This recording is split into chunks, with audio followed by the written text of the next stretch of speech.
DBS ম্যাডামের ক্লাসে তোমাদের সকলকে স্বাগতম। আমি ডিবিএস ম্যাডাম। সবার আগে চ্যানেলটা সাবস্ক্রাইবের পর প্রত্যেকে নোটিফিকেশন অন রাখবে, যাতে যখন যখন ভিডিও আপলোড হোক তোমাদের কাছে পৌঁছে যায়।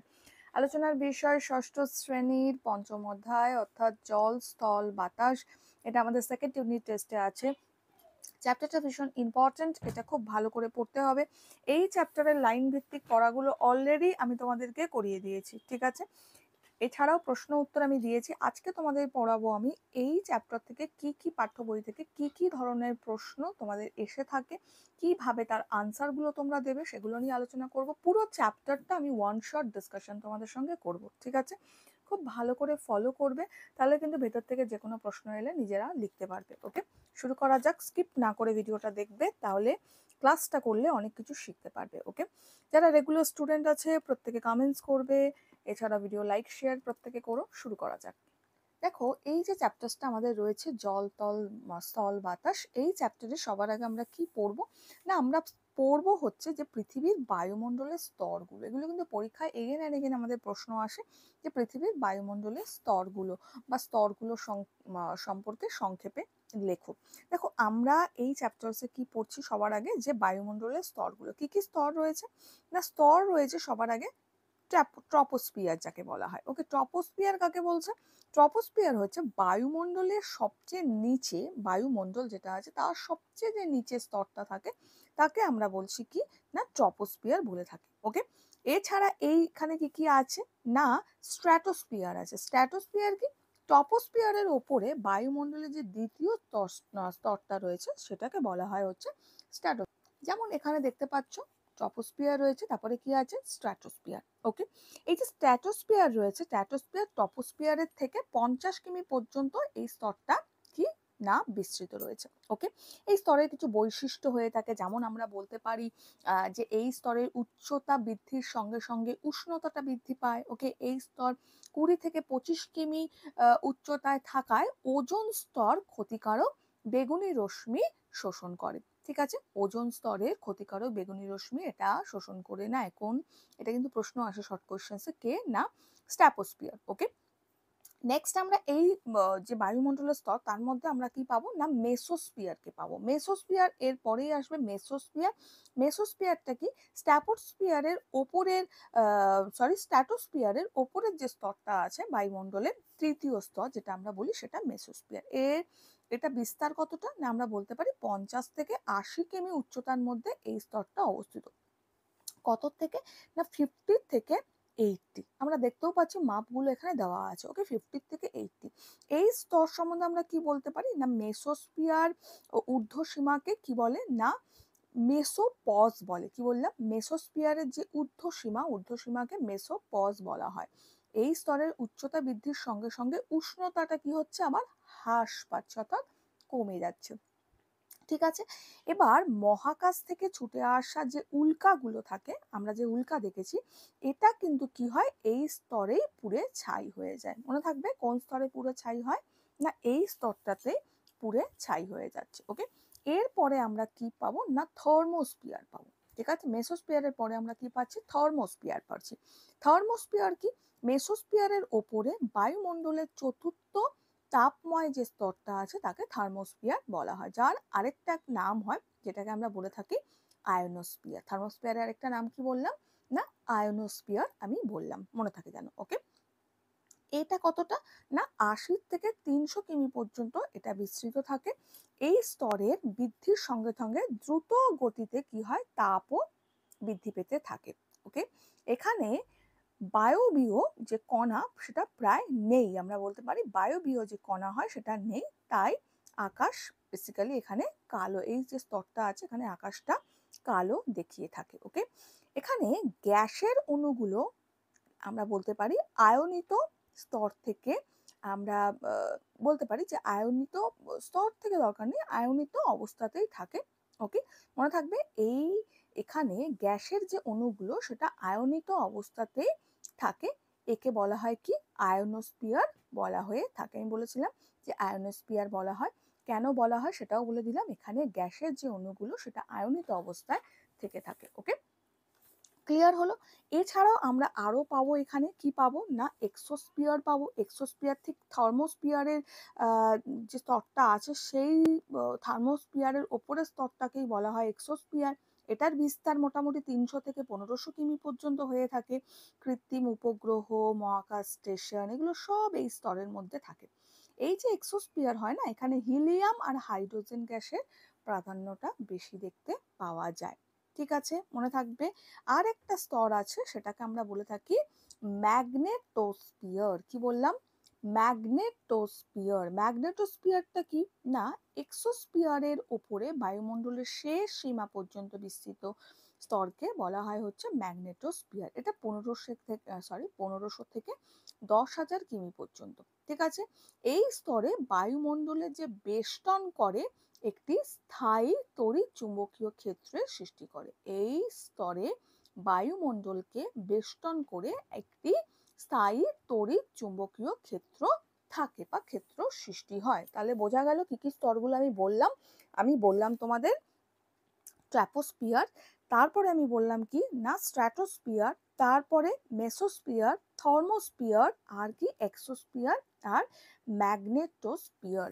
ওকে, এখানে আমরা এক্সোস্ফিয়ার পর্যন্ত দেওয়া আছে, ম্যাগনেটোস্ফিয়ারটা বললাম, এটা জেনে রেখো। ওকে, নেক্সট এই যে চ্যাপ্টার্স আছে, আমরা এই চ্যাপ্টার থেকে বেসিক আরো কিছু পাই যে পৃথিবীর বায়ুমণ্ডলের গুরুত্ব সম্পর্কে আমরা এখান থেকে জানতে পারি। পৃথিবীর বায়ুমণ্ডল আমাদের কাছে অত্যন্ত গুরুত্বপূর্ণ। কিভাবে আমরা বলতে পারি? আমাদের প্রশ্ন হইলে আমরা কি বলতে পারি যে পৃথিবীর বায়ুমণ্ডলের গুরুত্ব সম্পর্কে তুমি লেখো।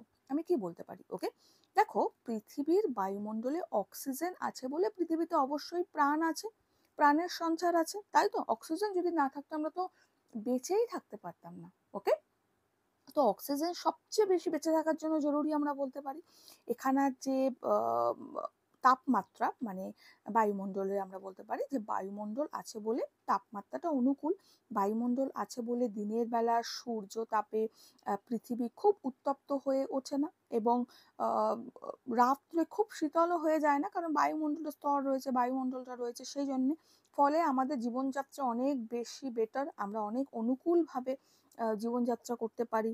ওকে, এছাড়া জল রয়েছে, বায়ুমণ্ডল না থাকলে পৃথিবীতে সমস্ত জল সূর্যতাপে চলে যেত, অর্থাৎ বাষ্প হয়ে উবে যেত বা উড়ে যেত।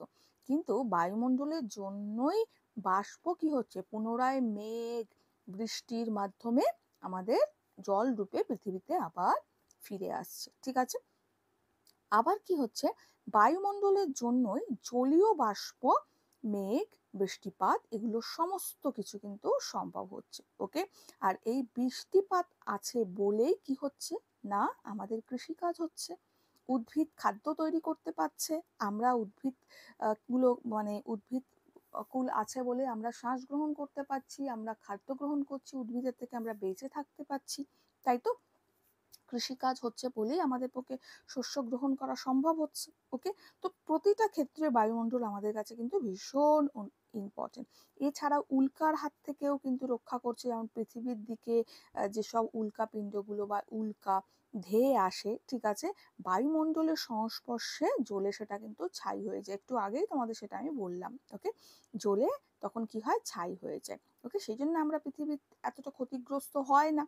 ওকে, তো এইগুলো মাথায় রাখতে হবে। বায়ুমণ্ডলে নাইট্রোজেন গ্যাস মাটির উর্বরতা বৃদ্ধিতেও কিন্তু সাহায্য করে, অক্সিজেন গ্যাস আগুন জ্বলতে সাহায্য করে, কার্বন ডাই অক্সাইড গ্যাস আছে বলে উদ্ভিদ খাদ্য তৈরি করতে পারে। ঠিক আছে, তো এগুলো আমাদের কিন্তু মাথায় রাখতে হবে। ওকে, আর এছাড়াও আমরা বলতে পারি যে যে ধূলিকণা রয়েছে সেটা মেঘ সৃষ্টির সাহায্য করে, বৃষ্টিপাত ঘটায়। ওকে, বায়ুমণ্ডল আছে বলেই প্লেন আকাশে উড়ে বেড়ায়, কত কিছু আছে, তাই না? তো এগুলো একটু মাথায় রেখো।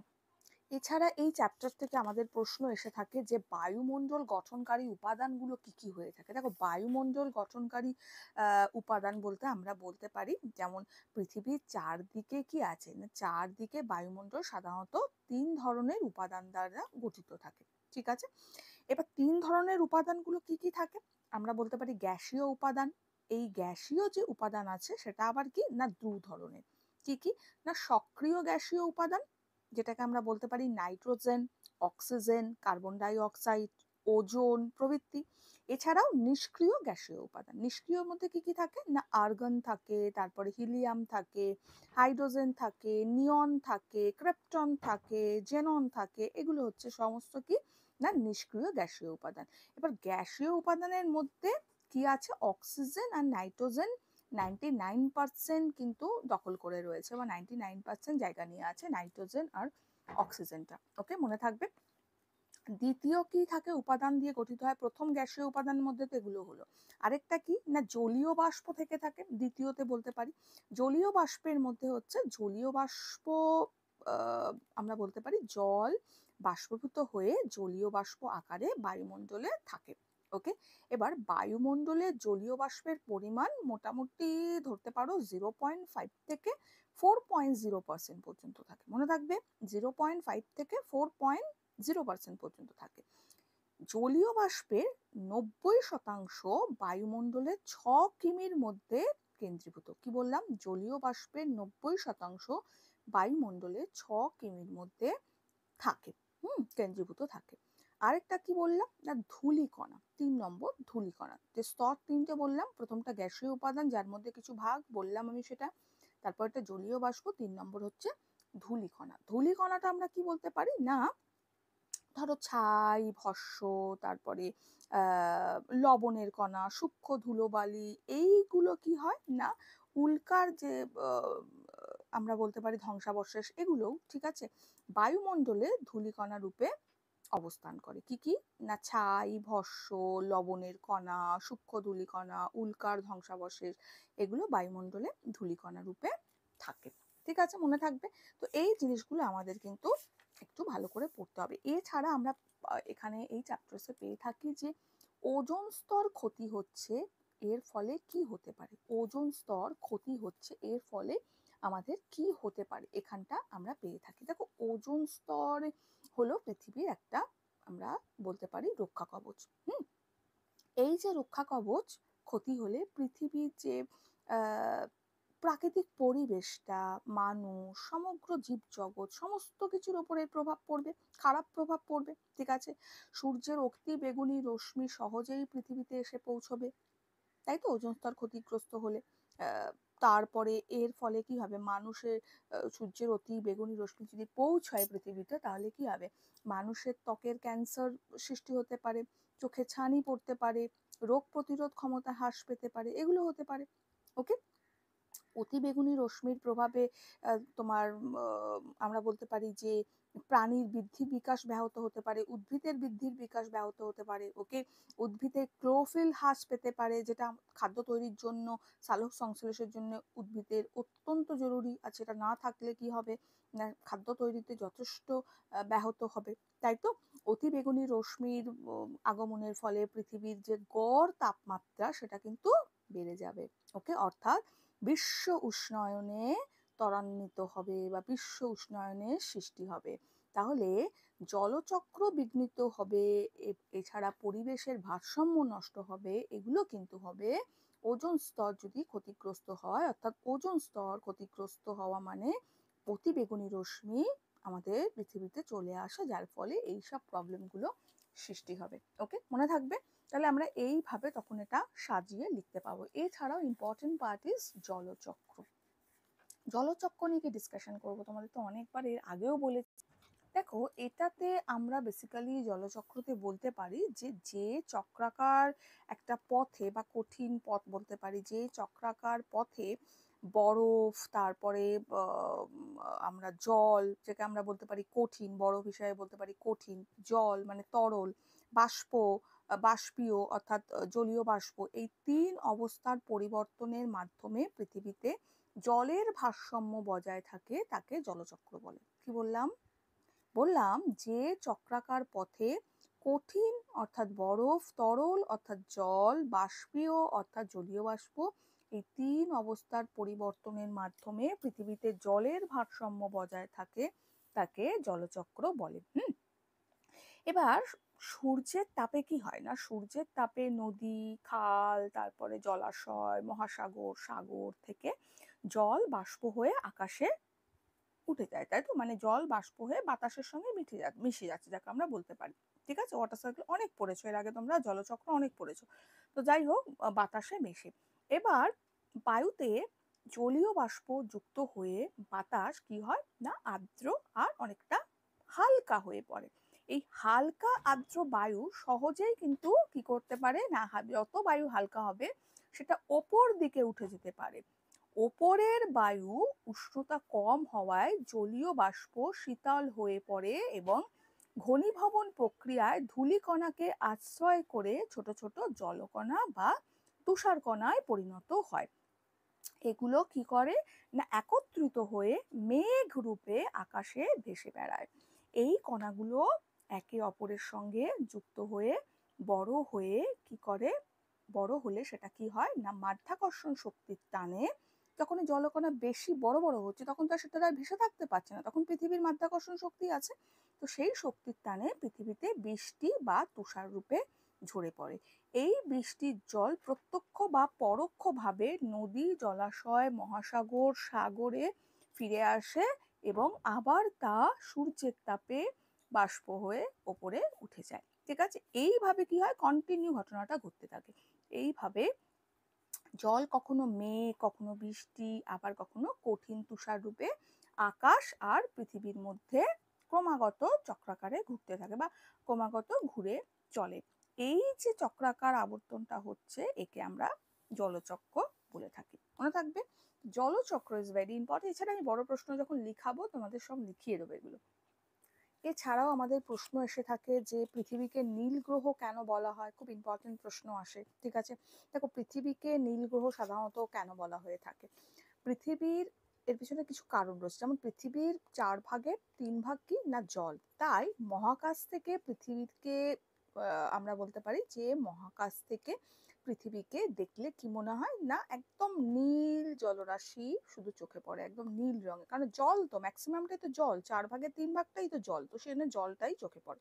ওকে, এবার মহাকাশচারীরা বা আমরা বলতে পারি যে কৃত্রিম উপগ্রহ পৃথিবীর যে ছবি সংগ্রহ করে তাতেও পৃথিবীকে গোলাকার নীল গোলকের মতো দেখতে লাগে, একদম নীল রঙের, যেহেতু জলটা বেশি তো ছবি যখন আসে তো নীল রঙেরই কিন্তু ম্যাক্সিমাম দেখতে লাগে। তো সেই জন্য এছাড়াও আমরা বলতে পারি যে সৌরজগতের একমাত্র পৃথিবী গ্রহই এত বেশি জল পাওয়া গেছে, তাই পৃথিবীকে অধিকাংশ স্থানই জল বলেই একদম অধিকাংশ স্থানের রঙই নীল হয়, এই জন্যই বলা হয়ে থাকে নীল গ্রহ। ওকে, তো কতগুলো কারণ এর পেছনে বেরোলো যে জলটা যেহেতু বেশি, মোট কথা 4 ভাগের 3 ভাগই জল, তো এই জন্য পৃথিবীকে মানে ওপর থেকে নিচের দিকে যদি তাকাই, মহাকাশ থেকে যদি পৃথিবীর দিকে আমরা দেখি তো শুধু নীল জলরাশি চোখে পড়ে। এছাড়া যে পিকচার্স তোলা হয়েছে পৃথিবীর মহাকাশচারীরা বা কৃত্রিম উপগ্রহ থেকে যেসব ছবি তোলা হয়েছে তাতেও পৃথিবীকে নীলই দেখিয়েছে। ওকে, এছাড়াও আমরা বলতে পারি যে সৌরজগতের সকল গ্রহের মধ্যে পৃথিবী একমাত্র নীল, কেন পৃথিবীর জলের পরিমাণটা বেশি সেজন্য নীল দেখায়। এইসব কারণের জন্যই পৃথিবীকে নীল গ্রহ বলা হয়ে থাকে। ঠিক আছে, তো এগুলো একটু ভালো করে পড়বে। এছাড়া এখান থেকে প্রশ্ন এসে থাকে বিশ্ব উষ্ণায়ন সম্পর্কে লেখো, খুব ইম্পর্টেন্ট, মাঝে মাঝে প্রশ্নটা আসে।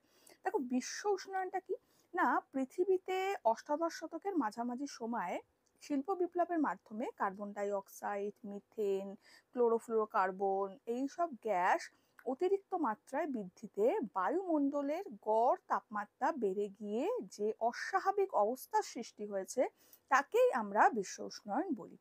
ঠিক আছে, পৃথিবীর অতিরিক্ত, এর কারণটা আমি বলছি, এর কারণটা হচ্ছে পৃথিবীর অতিরিক্ত জীবাশ্ম জ্বালানি যেটা হয় তার দহন করা। ওকে, এছাড়া প্রচুর নগরায়নের ফলে দ্রুত খুব তাড়াতাড়ি গাছ কাটা হচ্ছে আর বিল্ডিং তৈরি করা হচ্ছে, নগরায়ন হচ্ছে, তার ফলে বনভূমি শেষ করা হচ্ছে অর্থাৎ কেটে ফেলা হচ্ছে, সেই জন্য কৃষিক্ষেত্রে অত্যাধিক রাসায়নিক সার ব্যবহার করা হচ্ছে, সেই জন্য এইসব কারণগুলোর জন্যই কিন্তু কি হচ্ছে না বিশ্ব উষ্ণায়নের সৃষ্টি হচ্ছে। ওকে, এর ফলে কি হতে পারে না, ফলে আমরা বলতে পারি পৃথিবীর গড় তাপমাত্রা 1°C থেকে আমরা বলতে পারি যে 2° পর্যন্ত বেড়ে যেতে পারে গড় তাপমাত্রাটা। ওকে, এছাড়াও কি হতে পারে না উভয় মেরু অঞ্চলের বরফ গলতে শুরু করেছে অলরেডি। ঠিক আছে, দুটো মেরু অঞ্চলেই কি হয়েছে না বরফ গলতে শুরু করেছে। তো বিভিন্ন প্রজাতির উদ্ভিদ ও প্রাণীর ক্রমাগত কি হচ্ছে বিনাশ ঘটছে। এই সব বিশ্ব উষ্ণায়নের ফলেই কিন্তু এই সব ঘটনাগুলো ঘটছে। তো আমরা তখন এটা বলতে পারি। ওকে, এছাড়া এই চ্যাপ্টার্স থেকে প্রশ্ন আসে যে পৃথিবীর স্থলভাগ আর জলভাগ বিবর্তনের 3টে বৈশিষ্ট্য লেখো। শিলাস্তরের যে গুরুত্ব সেটা সম্পর্কে প্রশ্ন এসে থাকে, ঠিক আছে। এছাড়া প্রশ্ন আসে আমাদের আয়নোস্ফিয়ারের গুরুত্ব সম্পর্কে প্রশ্ন আসে, ঠিক আছে। এছাড়া যে প্রশ্নগুলো বললাম সেগুলো তো আসেই, এছাড়াও এই ধরনের প্রশ্ন আসে। ওকে, তো আমি সমস্ত কিছু তোমাদের ছোট প্রশ্ন উত্তর বড় প্রশ্ন উত্তর যা আছে সব কিছু আমি লিখিয়ে দেবো, খুব ভালো করে পড়বে। কিছু জিনিস পার্থক্য বলে দিচ্ছি, পার্থক্য ম্যাক্সিমামটা আমি বলে দিই, লেখাই খুব কম, তো পার্থক্যটা বলে দিচ্ছি, এগুলো করবে। এর মধ্যে থেকে কোনো পার্থক্য যদি করতে না পারো আমাকে কমেন্টস করবে, যে কমেন্টস বক্স ওপেন থাকবে তাতেই কমেন্টস করবে, আমি পার্থক্য লিখিয়ে দেবো। যেমন পার্থক্যের মধ্যে করবে পানজিয়া যেটা হয়, প্যানজিয়া যেটা আমরা বলি, আর প্যানজিয়া আর প্যান্থালাসার মধ্যে পার্থক্য করবে, ঠিক আছে। প্যানজিয়া আর প্যান্থালাসার মধ্যে পার্থক্য করবে। ট্রপোস্ফিয়ার আর স্ট্র্যাটোস্ফিয়ারের মধ্যে পার্থক্য করবে। জলভাগ স্থলভাগের মধ্যে পার্থক্য করবে। প্রশান্ত মহাসাগর, আটলান্টিক মহাসাগর, ভারত মহাসাগরের মধ্যে পার্থক্য করবে। মহাদেশ মহাসাগরের মধ্যে পার্থক্য, এই সব পার্থক্যগুলো কিন্তু খুব ভালো করে করবে। এখান থেকে কিন্তু পার্থক্য আসেই আসে, এই পার্থক্যগুলোর মধ্যে থেকে একটা পার্থক্য তোমরা পরীক্ষায় পাবেই পাবে, তো ভালো করে পড়বে। যাই হোক, এখন আমি ভিডিওটা শেষ করছি, এরপরে বড় প্রশ্ন তোমাদের দেবো একটু পরে, নেক্সট চ্যাপ্টার্স নিয়ে আমি আলোচনা করে দেবো। প্রত্যেকে চ্যানেলে চোখ রেখো, নোটিফিকেশন অন রেখো, যাতে যখনই ভিডিও আপলোড হোক তোমাদের কাছে পৌঁছে যায়। এখনের জন্য এটুকু, বন্ধুদের সঙ্গে শেয়ার করো, লাইক করো, খুব ভালো থাকো।